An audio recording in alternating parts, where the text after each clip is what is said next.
नमस्कार दोस्तों, एक बार फिर स्वागत है आपका आपके अपने YouTube चैनल वेदवानी एस्ट्रोलॉजी चैनल में। ठंड बड़ी पड़ रही है भाई। यहाँ पर तो कनाडा में तो पता लगता नहीं था, अंदर हीटर थे। यहाँ पर तो बहुत ठंड है, इतनी मोटी जैकेट पहन के बैठा हूँ, देखो फिर भी ठंड लग रही है। तो बात करते हैं आज हम राहुदेव के बारे में। राहुदेव महाराज।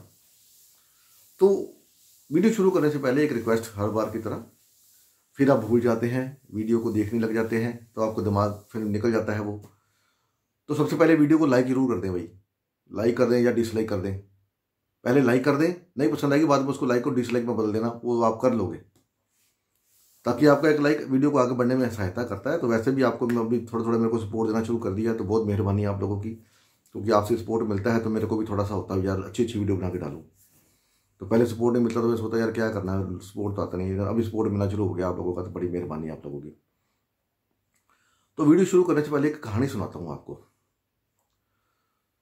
आप सबने देखा होगा अभी जब ऐसी चित्र बाजार में या फोटो बाजार में मिल जाती है जहाँ पर भगवान विष्णु लेटे हुए हैं, तो उनकी नाभि से कमल की एक डंडी निकल जा रही है, उस कमल के ऊपर ब्रह्मा जी बैठे हुए हैं। तो जब ब्रह्मा जी ने देखा कि मैं आया कहाँ से, क्योंकि उनको होता है, अभी हर इंसान को होता है कि मैं कहाँ से आया, सोचता हर इंसान। हम लोग नहीं सोचते, वो बात हो रहा है, लेकिन सोचना चाहिए भी मैं कहाँ से आया, क्यों आया, क्या करने आया। तो अगर इस बात को आप सोचोगे तो आपको अपने दिमाग के अंदर उस चीज़ का आइडिया मिलेगा कि मैं यहाँ पर क्यों आया। यहाँ पर मतलब इस मृत्यु लोक में, धरती में क्यों आया। कितनी बार हम आए फिर चले गए, आए फिर चले गए, हमको पता ही नहीं हम क्यों आते क्यों चले गए। आके भी वही जो काम करने हैं, परिवार, पैसा, फैमिली, दोस्त मित्र, एंजॉय किया और चले गए, पता नहीं हमारा मसली मकसद क्या था। तो खैर उससे भटकते नहीं है। तो फिर उन्होंने क्या किया, वो डंडी से जो नीचे आ रही थी, वो डंडी से नीचे नीचे करते हैं, तो भगवान विष्णु मिल गए। तो बड़े प्रसन्न हुए, वाह अभी हमको भगवान विष्णु मिल गए, क्योंकि हमारा जो हमारा सबसे बड़ा धर्म है, कर्म है, वो है भगवान को प्राप्त करना।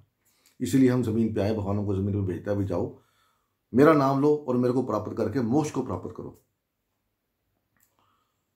तो बाद जब महालक्ष्मी ने देखा, उन्होंने कहा ये तो बड़ा आसान है यहाँ, फिर आप तक ऐसे तो जिसको भी आप, उन्होंने ब्रह्मा को बोला कि आप जाके सृष्टि बनाइए। तो उन्होंने कहा भी सृष्टि बना तो ठीक है, ऐसे तो जैसे ब्रह्मा जी आपको आगे मिल गए, ऐसे तो हर कोई आगे आपको प्राप्त कर लेगा इतना इजीली। तो फिर सृष्टि बनाने का मतलब क्या है। तो बोलने वाला कि गेम खेलते हैं, सृष्टि बनाते हैं और सृष्टि को हम माया से ढक देंगे। माया मतलब इंसान की इच्छाएं, वो माया है सबसे बड़ी। 11वां हाउस, 11वें हाउस का लॉर्ड कौन है, राहु। वो बोलते हैं हम इसको, संसार को माया से ढक देंगे। तो जो आदमी उस माया को पार करके आप तक आएगा, वो आपको प्राप्त कर लेगा और मोक्ष को प्राप्त करेगा। उसको दोबारा जन्म मरण के चक्कर में नहीं पड़ना पड़ेगा। भगवान विष्णु का ठीक है, जैसी आपकी मर्जी। भगवान विष्णु बेचारे वैसे कुछ नहीं बोलते, तो जैसे वो उनको अच्छा लगता है, ठीक है भाई, जो जैसे भक्तों ने कह दिया ठीक है भाई, कोई बात नहीं, वो तो भक्त के अधीन है। तो उन्होंने इस माया को बनाने के लिए 9 ग्रह बनाए, उनको वो दे दिया सारा कुछ, कार्यभार, ये तेरा ये काम है, तेरा ये काम है, तेरा ये काम है।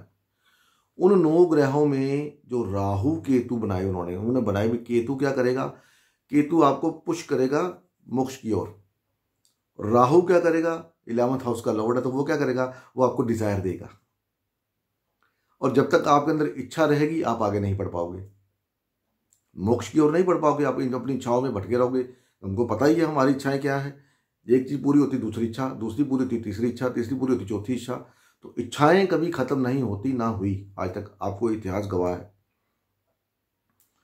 कितने लोगों का कितने मर्जी पैसे आ गए, सब कुछ आ गया, रहन सहन सब कुछ आ गया, लेकिन फिर भी वो कहीं ना कहीं अटके भटके फिरते। तो राहु को जो जिम्मा सौंपा गया कि आप लोगों के अंदर इच्छाओं को बढ़ाओगे, ताकि अपनी इच्छा पूरी करने के चक्कर में पड़े रहे वो, और भगवान तक कोई आ ना पाए। 11वां घर इसलिए 12वें से पहला है। 12वां घर क्या है, मोक्ष का है दोस्तों, उससे पहले 11वां घर है। 11वें घर को पार कैसे करोगे, जब आपकी सभी इच्छाएं पूर्ण हो जाएंगी। इसीलिए पुराने जमाने में, पुराने जो हमारे यहाँ से 500, 1000, 2000 साल पहले चले जाओ, जो राजा महाराजा होते थे, तो वो राजपाट करके, राजपाट भोग के, सब कुछ करके, उसके बाद वो वन में चले जाते थे, वानप्रस्थ, फिर संन्यास, और फिर वो मोक्ष को प्राप्त करते थे। क्योंकि उनकी जो इच्छाएं थी वो पूरी कर ली उन्होंने, सब कुछ देख लिया, पैसा, स्त्री, धन, पुत्र, गाड़ी, राज्य, परिवार सब देख लिया। अब उनकी कोई इच्छा रही नहीं, तभी वो 12वें हाउस में पहुंच गए और मोक्ष को प्राप्त किया। फिर भी कोई ना कोई कर्म उनके थे जो वापस वो आते थे।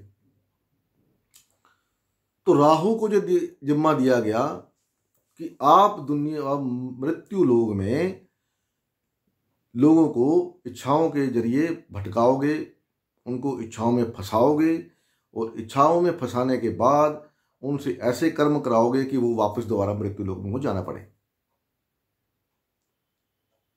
तो केतु 8वें घर के मालिक हैं, तो केतु बोलते हैं भाई अपने के लिए कुछ कर ले। 8वें घर से 9वां घर क्या है? गुरु का घर है, घर है। और जन्म मरण के चक्कर से कौन पार करवाता है? गुरु।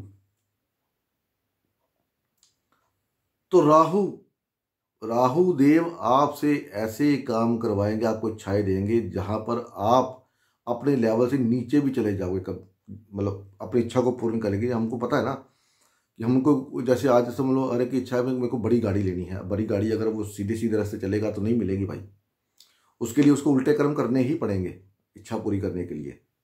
बड़ी को छोटी ले लो, चलो आप, अगर आदमी को छोटा तो छोटी, जैसे किसी को साइकिल मिल गया, फिर स्कूटर मिल गया, फिर बोलता है गाड़ी ले लूँ, फिर गाड़ी मिल गई, गाड़ी वाला बोलता है यार थोड़ी बड़ी गाड़ी ले लूँ, बड़ी गाड़ी मिल गई, फिर बोलता है यार छोटा बड़ा सा घर हो, फिर घर भी मिल गया। तो ये सब चीज़ें ऐसे नहीं आती आराम से, 1 नंबर से नहीं आती, इसके लिए 2 नंबर का काम करना पड़ता है, हर कोई जानता है। बड़े बड़े जितने भी सब हैं, सब कोई ना कुछ ऐसा झोल मोल करते हैं, ऐसी बात नहीं, कुछ कोई नहीं करता, सब करते हैं, शो नहीं होता, वो बात अलग है। तो राहु आपको फंसाने के लिए ऐसी डिजायर देता है कि वहां पर आपको अपना धर्म छोड़ के अधर्म को फॉलो करना पड़ता है कभी कभी। और जैसे ही आपने अधर्म को फॉलो किया, कोई गलत काम किया, तो वो जो रिपोर्ट, वो जो कर्म है, वो शनि देव की बुक में ऐड हो जाता है। न्यायाधीश शनिदेव, सब जानते हैं न्यायाधीश है शनिदेव, इसलिए तो हम उनके मंदिर जाते हैं, महाराज माफ करो, दिए जलाते हैं, उनके ऊपर सरसों का तेल डालते हैं। तो राहु बोलता भी मैंने अपना काम कर दिया, बाकी अब आप देखो। तो फिर वो मून को बोलते हैं, राहु को बोलते हैं भाई अब इसको सजा भी देनी है, इसने काम तो कर लिया। तो हम क्यों आते हैं? क्योंकि हमारे पुराने जन्मों के कुछ पुराने कर्म हैं जिनको पूरा करने के लिए हम इस जन्म में आए हैं। तो कौन लेके आता है? राहु। चल भाई फिर तेरे को फंसाना मैंने। तो मेरे कहने का मतलब ये है कि जहां पर भी आपके चार्ट में राहु महाराज बैठे हुए हैं, जहां पर भी वो देखते हैं, वहां पर उन इच्छाओं को पूरा करने के लिए आप कोई ना कोई ऐसा कर्म करते हैं कि आपको वापस इस दुनिया में आना पड़ेगा। अगर उस कर्म की सजा आपको इस जन्म में ना मिली तो कोई चार्ट ऐसे होते हैं जहां पर जिसमें आदमी कर्म करता है गलत कर्म, उसको रिजल्ट साथ ही मिल जाता है। और कहीं कहीं ऐसे होते हैं वो उसमें शनि देव अगर बहुत अच्छे बैठे हुए हैं, बहुत बढ़िया पोजीशन में पावरफुल होकर बैठे हैं, तो आपको इस जन्म के कर्मों का फल कोशिश करते किसी जन्म में दे दिया जाए। कोई बहुत बड़ा कर्म है तो उसके लिए फिर आपको दोबारा आना पड़ेगा, छोटे मोटे कर्म वो दे देते हैं। जैसे हम चलते चलते कभी चोट लग गई, कभी कुछ होगा, वो कर्म कौन से होते हैं जो हम जाने अनजाने में करते हैं, किसी को हट कर दिया, किसी कीड़ी मच्छर को मार दिया, कुछ कर दिया, तो ये सब वहां से आता है। तो भैया मेरे कहने का मतलब ये है कि जहां पर भी राहु देव बैठे हैं आपके चार्ट में, वहां पर अपनी इच्छाओं को पूरा करने के लिए कोई भी कर्म ऐसा ना करें कि जिसकी वजह से आपको प्रॉब्लम आए। क्योंकि जब राहु देने पे आता है तो सब कुछ देता है आपकी इच्छाएं पूरी करने के लिए, क्योंकि आपको देगा तो तभी फंसाएगा ना। जब इंसान के पास पैसा आता है, अब कितने टीवी देखते हैं हम, देखो जा रहा है गाड़ी फुटपाथ पे चढ़ा दी, शराब पी ली, ये कर दिया, वो कर दिया, ऐसा कर दिया, वैसा कर दिया, उसको मार दिया। कैसे कब होता है? जब पैसा जेब में होता है, अहंकार होता है, राहु बोलता है शराब पी के। तो ऐसा कर्म कोई ना करें जिससे कि आपको परेशानी हो बाद में। उसके कर्म करना तो देख लो आपका शनिदेव कैसे हैं, कहीं पावरफुल होकर तो नहीं बैठे। जैसे ही आप कर्म करोगे तुरंत आपको भुगतान मिल जाएगा उसका, कोई ना कोई।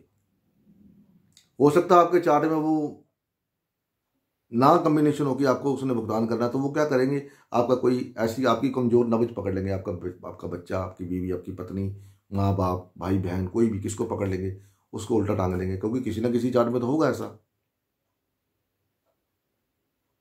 उन्होंने आपको पेन देनी है, आपको तकलीफ देनी है, तो फिर वो ऐसे देते हैं पेन। क्योंकि राहु ने जब सोचा था कि मैंने अमृत पीना है तो मैंने पीना ही है, कैसे मर्जी हो। उन्होंने देखा कि भगवान विष्णु जो है अमृत जो है देवताओं में बांट रहे हैं और हमको खाली जल पिला रहे हैं, तो वो उठे, भेष बदल के सूर्य और चंद्रमा के बीच जाके बैठ गए, अपना धर्म छोड़ दिया। मेरे को चाहिए, मेरे को पीना है। और जैसे ही पिया, चंद्रमा सूर्य ने देख लिया, ये तो राहु है, भगवान विष्णु ने चक्कर चलाया, उसको काट दिया, वो तो अमर हो गया भाई, है ना। मेरा काम तो हो गया, अब तुमको जो करना करो, मेरे को कोई प्रॉब्लम नहीं, मेरा काम तो हो गया, मैं अमर हो गया। इसी तरीके से राहु काम करता है, वो किसी भी हद तक जा सकता है अपने अपनी इच्छाओं को पूरा करने के लिए। तो भैया थोड़ा सा अपने आप को ध्यान में लेकर चलें। तो मुझे वीडियो थी मेरी राहु के ऊपर, आशा है वीडियो पसंद आएगी। पसंद आई तो लाइक कीजिए, शेयर कीजिए, आगे नहीं पसंद आई है तो डिसलाइक कर दो भाई, कुछ करो तो ज़रूर। और बताइए कमेंट करके वीडियो कैसी लगी है, आपने भी कोई ऐसा कर्म किया है जहाँ पर राहु बैठा है या नहीं किया। तो देखते हैं फिर अगली वीडियो में आपके कमेंट क्या आते हैं। तो मिलते हैं अगली वीडियो में, तब तक के लिए नमस्कार। भगवान आप सबका भला करे। ओम नमः शिवाय। जय माता दी, जय माता दी, जय माता दी।